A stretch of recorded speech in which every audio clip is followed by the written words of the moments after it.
Hello, welcome to Mega Manga Monday. I am Jason Hahn, and this episode is going to focus on My Hero Academia Chapter 352. As I said, I'm Jason Hahn. I'm a writer for Screen Rant. I'm a big fan of manga as well. I happen to write a lot of video game news, but I felt inclined to start this podcast so we could talk about new chapters of mangas that we love. Instead of just listening to me rant for a while, I got a couple buddies in to help me out too who happen to specialize in writing manga related articles, other comics, all kinds of stuff. So definitely check that out. But I'll go ahead and let them introduce themselves. Ben, you want to start out, bud? Yeah, I'm Ben. I've been working with Screen Rant for about half a year, writing articles about manga as well as DC and Marvel comics. And yeah, I'm excited to talk about My Hero Academia.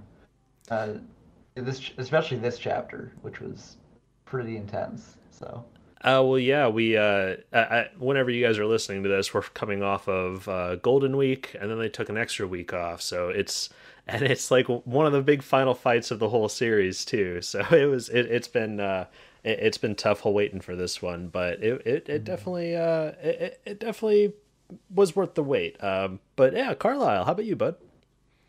Hey, yeah, Carlyle. I'm been writing for Screen Rant for about a year and a half. I do articles on My Hero, One Punch, Dragon Ball Super. You know, been checking out some of the new stuff lately. Check out that weird super smartphone uh, manga that just started. That one's kind of worth a look. I think it's Oh, strange and interesting. yeah, they've Yeah, been kind of advertising it a good amount. I've been tempted to yeah. check it out. I can second that recommendation. It seems very fun. So I was very kind of reluctant to try it just based on the title and the kind of dumb premise, but it has an interesting feel to it. So Okay. Well, yeah. yeah. Well, I'll ask you guys a little bit more about it during some plugs, and we can maybe talk about it some more. But yeah, this chapter 352 of My Hero Academia is called Ultimate Moves, and we kind of start right off into a flashback to kind of lead into some of the big action that we got into with this chapter. And oh boy, did we get into some good action? I thought last chapter was the pinnacle of this fight, but that was just warming up for the panels and the moves that we saw in this one. A lot of Shoto fans got everything they wanted, including Minita's rare butt. Oh yeah. That's I've been waiting for that the entire series, and they finally gave it to us. So Well, yeah, easily we top 10 chapters for me we because of that alone. we've gotten a lot of look at his balls, so I'm glad that we finally got to see some cheeks. Yeah. But yeah, we started off kind of back with the students the last night at their dorms before the big fight, and for some reason we decided to have this conversation in the middle of the boys' gym locker room where they all are getting nude and going to shower up for the big day.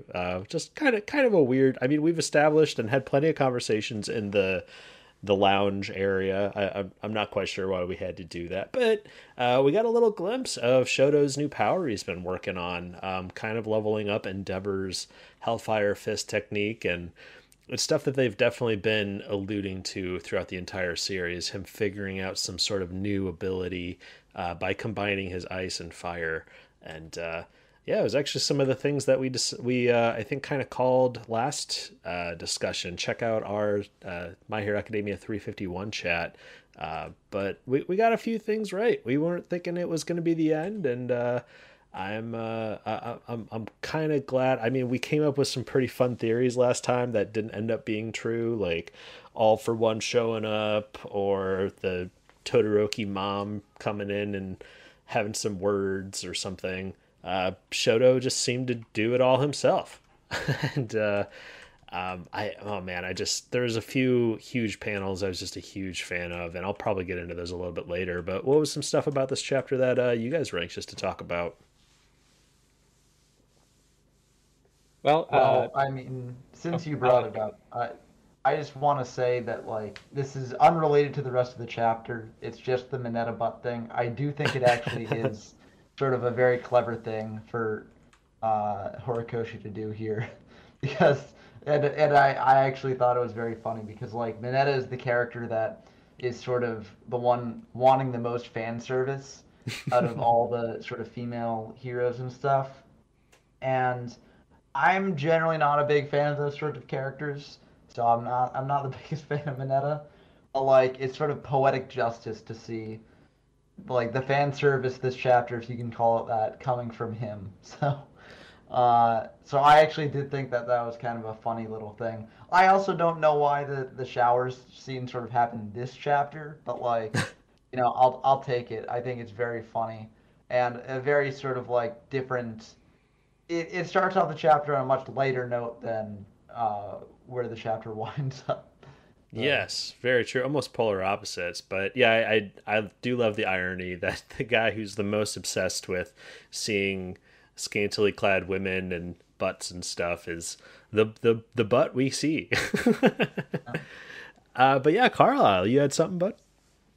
I was going to say this chapter was very interesting because it felt like it was the culmination of Todoroki's arc in a certain way, because this technique that he has built up and that he uses in this chapter to subdue Dappy is not an Endeavor move. This is the Shoto original. Yeah. hmm. Well, yeah, it just harkens back to like even the very beginning, where he was, so afraid to use his dad's power, and Deku helped him realize he's like, no, this is your power, and it all culminated to this, like Yep. everything he's been working on, especially since Dabi was revealed to be Toya. He's, I think, been really working on this ability, and that last panel made it seem like he's been thinking, you know what, if I just wanted to, create an ice age, could I? And he kind of did. Yeah, it does kind of harken back to like the sports festival and his big ice move there, but I think it's like we see him and he starts and he's using the ice so much that he's like half frozen over in the beginning. And then we move on to this point where he's like, okay, I can use my fire powers now, and he's kind of using them both. And then for a little while, he's using so much of the fire stuff that he's almost becoming exactly like Endeavor would have wanted. And now he's kind of brought it all the way back around to I'm not afraid to use this power because it makes me like my dad anymore. I can use it and make it my own thing, and that's what we pulled off here. And it's probably the most significant piece of character development he's had in quite some time. Oh, for sure. And in our previous discussions, we were definitely uh, talking about how much we felt like Todoroki's character development has suffered for the past few arcs. It just felt like it was being put on hold for this, and it finally exploded. It all was leading up to this, and I almost feel like if it didn't end here, it would be kind of a disservice to everything Shoto just put into it. I definitely think that this is the end from those. He loves to use those flashback panels of them as children. And this gave me some Chainsaw Man vibes, with how this ended. Those last few panels of young Toya and young Shoto kind of delivering their final bits, and I know some people were thinking that Dobby's legs were gone, but I can kind of still see them there. But I was really worried about the sidekicks in this one. There was a couple panels that made it look like the sidekicks were not doing too well. But Shoto, he got everything cold, so I think they're fine. And I I mean, think it's interesting with Davi as well. He kind of got down in that like dragon pose almost. He's like Yeah. becoming totally feral. Yeah, yeah. I was expecting like a laser attack, honestly. Like I was thinking he was gonna get down on all fours and like open up his mouth and just a giant heat laser was gonna come out or something. But uh yeah, again, I'm very curious to see this animated because it's just going to, the colors are gonna be all over the place, and especially how they choose to color Shoto's new abilities. I'm very curious. Yeah, I also feel like when it's animated, like this whole fight can take sort of like 1.5 episodes, which will be great for the pacing of it, I think. Yeah. Um, and I just think it will be. I mean, I I think in this arc even like we haven't seen the other fights coming up, but I think this moment will be sort of hard to top. Like Hmm. just because of how much the series has built up to this, and it's built up to the other fights as well. But like it just feels like this sort of conflict between like Todoroki and Dabi like has been sort of compounded on by so many different like story threads that it feels like we have so much invested in it, and it was just so wonderfully done in the end. So I think it will be tough for the other fights to match that. But I feel like Horikoshi can definitely pull it off. If anyone Yeah. can make the later fights even more impressive than this, it's definitely him. Well, yeah, because I mean, that is one thing that I can absolutely give him credit for is he does a great job of building up those types of relationships to have a huge emotional punch, essentially when he gets to that point of the story. Because I mean, we got the whole Toga love triangle going on, which I wouldn't say as compelling as say this is at the moment, but the whole Bakugo Deku relationship. I mean that's another one that I think is going to it can hit some emotional highs pretty effectively. And yeah, I can't remember last discussion. We were hoping to see.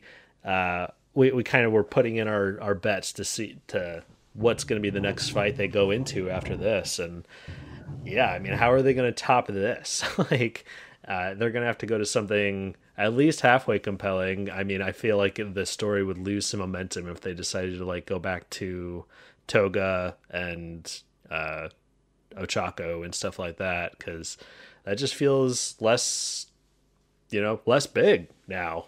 Yeah. Yeah, I and feel like yet we'll where are you probably going? check in with Deku very briefly on his travels, and then we'll pop over to All for One and Endeavor. Yeah, Yeah. I could see that because that's like sort of like lower stakes. It's probably the high one of the most highly staked fights in this arc, you know. But for us, like emotionally, I feel like it's one of the lower stakes fights. So it would be a good sort of de-escalation from this point to then allow for escalation for like the Ochako Toga fight. Yeah, we don't Um, know what kind of methods they have to communicate or anything, but it's always possible that Endeavor could learn about what's happening over there, and we could kind of transition to the next fight by mm, literally passing that information along. I would love it yeah, if, even though they're, you know, I don't know about hundreds of miles, they're at least dozens of miles away. I forget the numbers, but I would love it if wherever Endeavor's at, he's able to see or feel a chill from that direction, from the, or at least see like look over and there's a skyscraper frozen from like 100 miles away or something.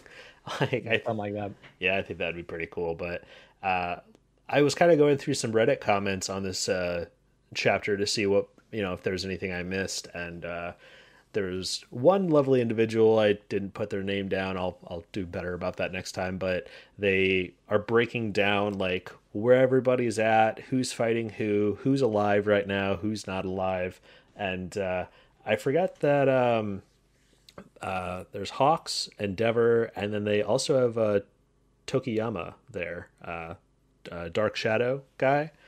mm. He was on the first page in the flashback too. Oh, was he? Oh yeah, Was he nude as well? Yeah, he's just barely on screen. You can see Oh his yeah, weird little bird head, the back of his bird head. yeah. there's that weird bird guy. Yeah, that is really the most compelling part of the One for All fight that I can think about is the Hawks and his relationship in that current fight. I mean, obviously we have Endeavor and his family drama, but with him fighting All for One there, he's very removed from all of that. So yeah, I don't see them jumping over to that one right away unless it's like the defeat of Endeavor or something like that. Because, to get the stakes going, we just had well, I think it's safe to say this is a win unless Dobby, somehow gets up from this. But I think that this would be the end of that. But yeah, I think Deku kind of acting as the, the transitional bit. I think we'll cut to how Deku's doing on his progress towards the next battlefield. But it feels very Dragon Ball to just have somebody who was in mid transport. We're just waiting for them to get there to continue the plot. Yes, absolutely. But yeah, I almost wonder if we're gonna go back to Shigaraki. That's probably the one I'm most anxious to see more of that fight. Especially, I'm anxious to see Bakugo. Whenever he is really putting the work in on a fight, he does some pretty ingenious things. So I'm very curious to see how he's developed and grown over this last few arcs, because I haven't really feel like we've gotten to see him really develop that much in his abilities, other than when they were first fighting Shigaraki after he awakened a bit. But even then, we were jumping around so much. So I'm very curious to see. I think that's probably the fight I'm most anxious to get back to. But yeah, let's see. There was something else in this chapter that I really wanted to talk about, and I need to get better at taking notes. But oh yeah, them kind of more addressing the whole. Man, Shoto, I'm surprised that they're making you fight Dobby. It's kind of, they're further explaining that, no, this was Shoto's choice, and this is actually the best call. And because, so many people were hating Endeavor for not taking care of, his eldest son. And, it's not making Endeavor look great by having his youngest son go do it, but just them really, really accentuating and pushing it on us that now this is what he wanted. So and it all worked out. But what was some other stuff about this chapter that you guys are wanting to discuss before we start talking about what we hope will happen next? I really liked the sort of explanation for how he can do the cold fire thing, like circulating the heat and cold throughout his body, because I feel like throughout the series, he's been sort of portrayed as someone who's like split into halves, right? He's got his hot half and he's got his cold half. And he can use both, but just like from the baggage of his childhood and things like that, he keeps them separated, and it's sort of like he's not fully accepting himself while those two things are separated. And he's made progress over the course of the series to try and like accept both parts of himself. But I feel like this is like the ultimate culmination of that, where he's not accepting these as inheritance of his like parents. He's just like, this is me. This is flowing throughout my body. Like, this is me. And so I feel like it's the ultimate sort of development for his character. Because he's accepting himself for who he is. 100%. Yeah, and I'm not sure there's any more, character development for him other than once everything settles down, and if Dobby's incarcerated and he doesn't, wake up from this and then blow himself up, which again, that would kind of go against a lot of the things that they've been building up towards. So I'm hoping that this is it. But I think we've gotten to the end of Shoto's character development. I really don't see how he can evolve more. He's kind of, made the full turn since we first were introduced to him. So, but yeah, I really like it when they get into the specifics of, my heat powers overheat me, so I need to use my cold powers, and then him getting it all the way to the point of explaining how it affects his heart. I love it when they get that specific with people's abilities and stuff like that. But how about you, Carlyle? What was some of your favorite bits about this chapter? I thought the explanation itself was kind of silly on a scientific level, but whatever, It for I'm sure. not worried about that here. Yeah. But I think it's interesting that he chose this name for his attack. It's like Iger or something like that, which I looked up as like a North Sea god for the like Norse mythology. Mhm. So he's Yeah, like, it's almost like Great Glacier Ocean almost. Because I too was curious and looked it up, and the explanation didn't quite satisfy me as much as I wanted to. But yeah, I was hoping there would be a little bit more meaning there. Like it was probably just chosen to sound cool, yeah, but it's still kind of interesting. It has some kind of connection to cold. yeah. Yeah. I'm Well, curious if like what it was in the original Japanese because I saw like a fan version of that page and it said like, Great Ice Tsunami or something. And I was like, huh, yeah. it's a bit different from I almost would have uh, rather that because yeah, I mean, well, other than it being I'm not some sure.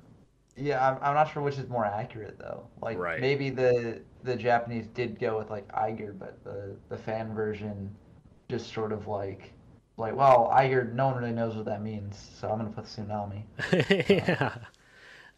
Yeah, and I mean there's it's all about the creative choices of the translator because there's Yeah. definitely times where it's like that's definitely not what that's supposed to mean, but that just sounds cooler. So One of Yeah, the most famous like translating debacles that I think of from like the fan translations versus like actually having access to the original writer to be like, what did you mean by this? Is with Full Metal Alchemist. What is the name of Hughes's daughter? A daughter, right? It's Gracia, but oh if you do that in Japanese, it looks like Gracia, it looks like Glacier, it looks like Glacia. You can't tell. So there were like 9 different ways to transliterate it going oh, that's around funny. before they finally had an official release that was like, no, it's Gracia, but nobody even came close to that. And so sometimes that kind of stuff is happening here too. yeah. Hmm. Yeah, I could see that. The one that still bothers me to this day is in the Shonen Jump releases of One Piece, Zoro and Zola. Oh, Zolo, yeah. Zolo. It's so weird, and I think I read up why they did that, and it was something about like they were afraid they were gonna get sued for using the word Zorro Yeah. in some parts of the world, and I'm just like, man, copyright's messed up. Like, Yeah, it's the same thing with like JoJo stands, yeah, like being so different from the actual names because they're all named after like famous music songs and music acts and things. So yeah. like My they don't want to potentially get sued. But it turns things like Limp Bizkit into like Flaccid Pancake and uh so I had no idea that they did that. Limp You'll see Bizkit's like a at a reasonable huge price. inside joke with me and my friends because he's Limp Bizkit, and that's yeah. you've given me more ammo to throw into Yeah, that. I'm curious to see if they'll carry that over into the official translation of Stone Ocean because that was originally just from like a video game that featured Limp Bizkit Oh and they wow. changed it to that in the localization. So I'm curious to see if they're gonna stick with that name or if they're gonna be like, maybe this is just a bit too silly for our This is too for the silly for localization. JoJo. Yeah. But yeah, as I said, I'm hoping that the next thing we jump into is going to go back to Shigaraki and Bakugo and Genist and that battle. Because I feel like, I mean, I think by the end of this series, All for One's going to get betrayed or taken out entirely. Maybe by Shigaraki. I feel like they've built Shigaraki's character up so much that I think he's going to end up being the big bad. So incredibly anxious to see how they turn that around and kind of give Shigaraki his whole character development because kid's had a pretty tragic backstory and he's consistently been taken advantage of by one person, then another, and I want him to have a happy ending, but at the same time, he's also murdered a lot, so I don't think he's gonna get a happy ending. But that's definitely the one I'm most curious about. How about you, Carlyle? What resolution are you hoping we get soon? Yeah, it definitely will be interesting to see where Shigaraki is going because I think he's got this weird like the finger growth thing going on, and it's like, is he even going to be recognizable by the time Deku gets there? Like, Yeah. this could just be a giant Akira monster rolling around and he won't even have any idea it was Shigaraki. Oh boy, that would be wild. I don't know. Cause I mean, Deku still has like the sense thing, and but yeah, I could absolutely see just the more grotesque Shigaraki gets, the more it's gonna, it's pretty much the classic like Japanese video game thing where you're like, oh man, I can't wait to fight this villain that they've been teasing the whole time, and then at the end they like cast away their humanity and just become the most grotesque giant final boss that you can imagine, and that. Oh boy, that perfectly lines up with Shigaraki because of his obsession with video games and stuff like that. So, Yeah, uh, and for All for One as well, since his whole kind of concept is based on this comic book idea of a supervillain that he's had since childhood. mm-hmm. Yeah, Yeah. he reminds me a lot of kind of Garu from One Punch Yes, Man. yes, I think that a lot. There's a lot of similarities between how All for One and Garo are set up as characters, and it's interesting because they're just so wildly different. Mm-hmm. And as violent as Garo is, you would not think that he would be like the more relatable, realistic feeling one, but he is. Well, yeah, definitely check out our other episodes. We're going to be doing we're going to be doing a new One Punch Man episode pretty soon because we've been finally getting to some fantastic Garu stuff, and it's hilarious and epic. So definitely check that out too. But how about you, Ben? What are you most anxious to get resolved? Where are you hoping this goes next? Yeah, I mean, I'm also looking forward to the Shigaraki fight, not because of Shigaraki, but because of Bakugo. Like Bakugo is my favorite character in the series by far. So, I I don't think that that fight is gonna go well for the heroes, and so I really don't want Bakugo to like get knocked out of the fight or like killed or something like that because Yeah, I don't think that they'll kill Bakugo, but I really worry that he's gonna get Mirako killed because they're too yeah, crazy no, that together. Oh, jeez. has Yeah. already been like maimed and like I don't know. I feel like don't do Mirako dirty, Horikoshi. Uh, keep her around. That's Uh, actually, you guys are making me remember the last chapters we saw them fight, and it kind of really bothered me with convenience stuff where it was just like, oh no, her leg's been ripped off again. Oh, there's a vending machine with spare legs in the middle of the battlefield. And she just they like, planned ahead. They yeah, got a lot of really crazy stuff set up in advance, apparently. yeah, yeah. And I mean, they have, I think, isn't Momo there? Or she can just Yeah, pretty she's much down there. generate anything she can think of. So I guess the my hero guy has his ducks in a line by having creator or characters like that who can just create the most plot convenient abilities that they need at the time. Um, but yeah, I yeah, I'm not sure. I'm glad that we don't have to worry for about another 2 week break. I'm wondering if they spent that time to deliver some of these amazing panels we got this chapter. Um, Again, the Dobby getting down on all fours on the like dragon stance looked so cool, and it's hard to tell what's getting burned up in that panel because Yeah, just everything is just being eviscerated. Um, but this chapter successfully did a great job. I mean, especially with the beginning of doing the flashback where everyone's, kind of chilling out for the last time and the explanation. This chapter very effectively did the roller coaster thing for me where it got me smiling and then it got me worried and then it all resolved at the end. So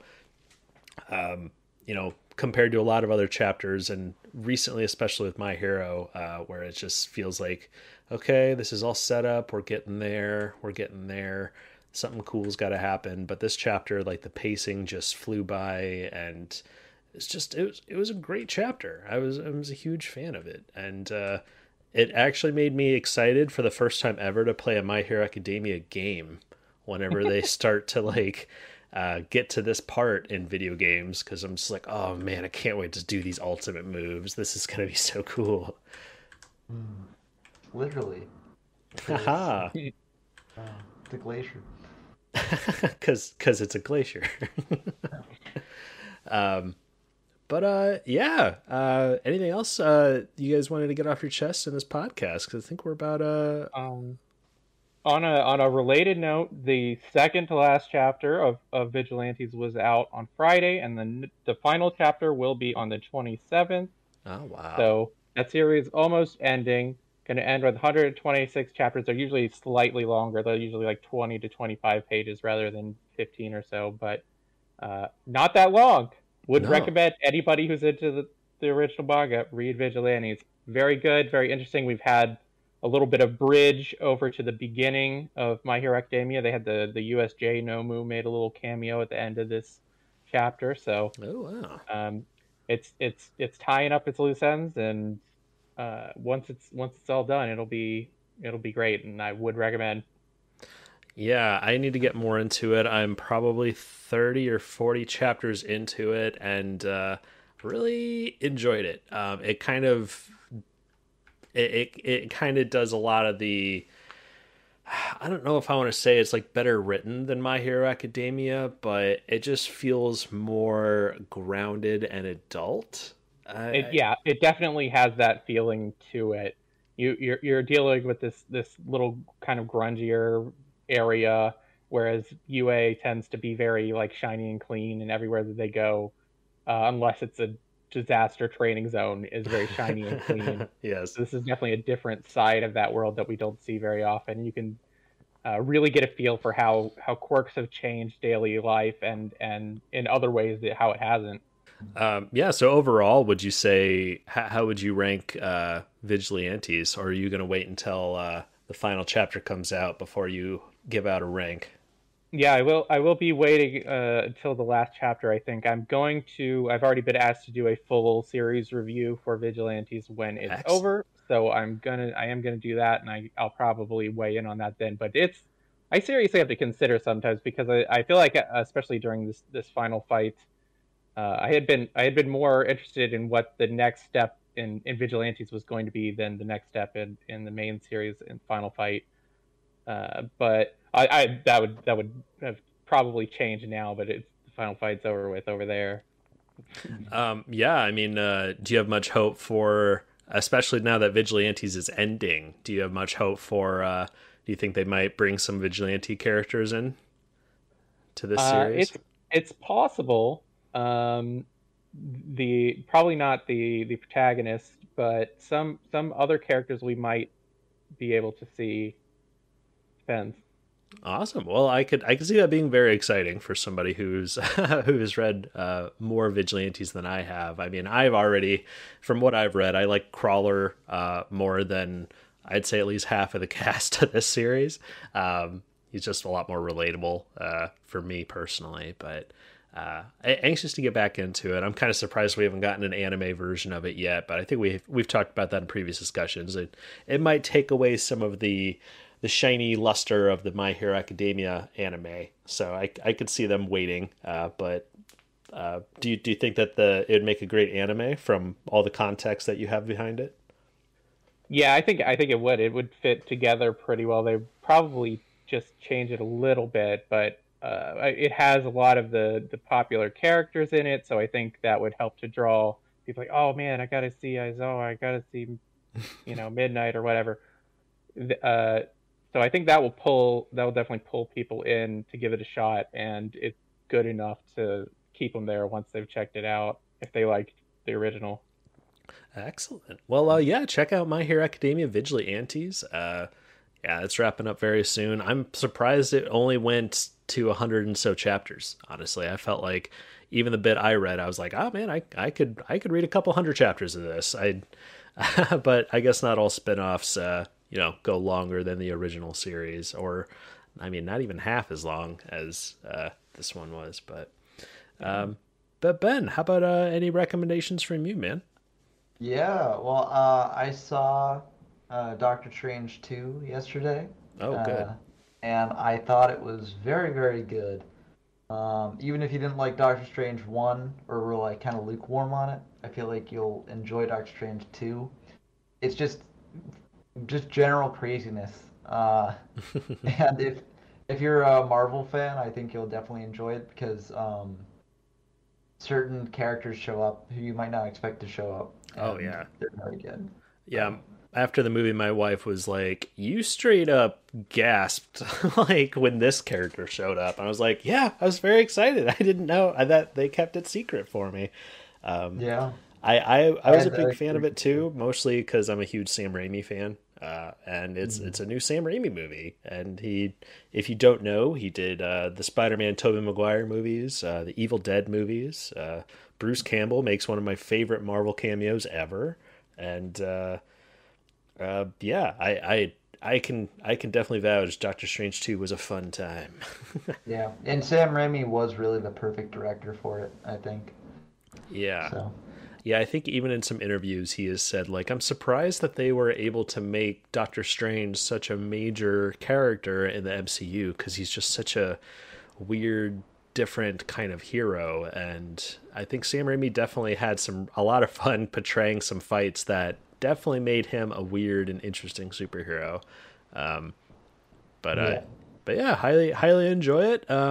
By the time you're listening to this, I'm sure it's made plenty of money. I don't think it needs much more advertisement, but definitely check that out. Wait, it's Um, not a. Oh, I wanted to recommend a small indie film. Oh, darn! I thought it was under the radar. yeah, I don't know if you've heard of this actor named Benedict Cumberbatch or Patrick Stewart. That's my first time seeing them. I mean, like, What else have they been in?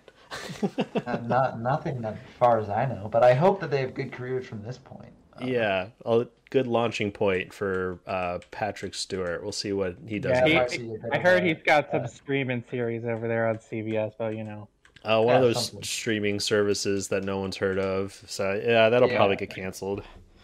yeah. All right, guys. Well, that'll about do it for My Hero Academia Chapter 352 on Mega Manga Monday. I guess we'll go ahead and jump into some plugs. I'm Jason Hahn. I'm a writer for Screen Rant. I write all kinds of video game news, features. Recently wrote a Mark Hamill feature. Got to focus on his amazing career in video game voice acting. So check out that and some other news. Also, Screen Rant's got some amazing sections for movie news, comic news. My buddies here cover lots of manga news and DC and Marvel, pretty much anything that you're into. So, also check out other Mega Manga Monday episodes. We focus on series like One Piece, obviously My Hero, Boruto, Dragon Ball Super, all kinds of stuff. So definitely go check those out as well. Carlyle, you got any plugs, bud? Yeah. Aside from writing these articles, I'm working on my visual novel still. Elven Revenue Service. We had the second demo went up week and a half ago. I think it's been since the last episode of Okay. My Hero stuff that I did. But it's got a whole new system for the bar management stuff in there. Working on a little like classic computer PC game, adventure game, like find and click thing, like if you know what I mean, like some Yeah. puzzles like that and stuff. Yeah. So, Point and uh, click adventures. all yeah, all kinds of interesting stuff going on there, and I have some high hopes for some promotional stuff here in the near future. So keep your eyes Oh, open. very cool. Well, yeah, check out Elven Revenue Service. I'm subscribed to you guys on Twitter, and I'm really enjoying the updates you've been posting on there as well. But yeah, look that up, especially if you're into some point and click adventure stuff. Carlisle has loaded it up with some very interesting characters, and it sounds like he's expanding the gameplay everyone wants, bar management and stuff. So I hope you guys check that out. Ben, how about you, man? Yeah, I recently started a YouTube channel for something a bit different than manga. It's called YGO from Zero, and it's basically tracking the evolution of the Yu-Gi-Oh trading card game over time, which I think is an interesting topic. So if you're a fan of the card game or just want to see how a game deals with power creep over time, feel free to check it out. Yeah, especially a series as popular as Yu-Gi-Oh across the world. The trading card game I feel like has, stayed relevant while the anime has kind of dipped in and out of being relevant. So, Yeah, I'm kind of surprised it's all still going, but I'm happy it is. So, yeah. uh, Yeah, it's right up there with Magic the Gathering. It seems with my nerdy circles of friends. I every once in a while they'll be like, "Hey, you want to play some Yu-Gi-Oh?" And I'm like, no, but I'll watch. It looks cool." yeah, I know. And Magic the Gathering is also a very good card game as well. So, Yeah, oh, absolutely. I need to actually get better at it. yeah. But yeah, that'll about wrap up. That reminds me, I also have a YouTube channel called Honzy and Friends. If you like let's plays, video games, and comedy, that's kind of that's one to check out on YouTube. Honzy and Friends. But yeah, it's been a lot of fun talking My Hero Academia 352 with you guys. Very anxious to see what happens in 353, and hope we'll get to talk about it next week. Yeah. Look forward to it. All right. Well, thanks for your time today, guys. Hope you enjoyed it as well, and I hope you have a good day. Yeah. See y'all next time.